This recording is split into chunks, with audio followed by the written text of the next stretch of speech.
Cerca Teleeuropa sul tuo Play Store o Apple Store e scarica la nostra app. Disponibile per tutti gli utenti Android e Apple.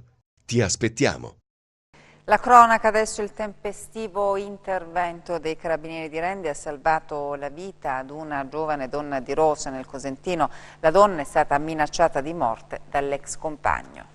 Solo il tempestivo intervento dei carabinieri ha evitato il peggio in contrada Petraro a Rose, dove una donna impaurita ha chiesto aiuto agli uomini dell'Arma. Era da sola in casa quando il suo ex, lo stesso uomo con cui aveva condiviso una parte della sua vita, l'ha minacciata di morte. Lei barricata nell'abitazione, lui che sfondando una finestra riesce ad entrare. La donna paralizzata dalla paura, lui urla, le ruba i documenti e taglia le ruote dell'auto. Lei capisce di essere isolata e in pericolo. Dall'allarme probabilmente si salva la vita. L'uomo, un 48enne di Corigliano Calabro, è stato arrestato con l'accusa di atti persecutori, danneggiamento e furto. Lo stalker è in manette. Per lei finisce un incubo fatto di telefonate, controlli, messaggi, violenze fisiche e verbali, il copione che si ripete troppo spesso, la fine di una storia che cambia l'amore in odio e il compagno che diventa nemico. Falliti tentativi di riconciliazione, si passa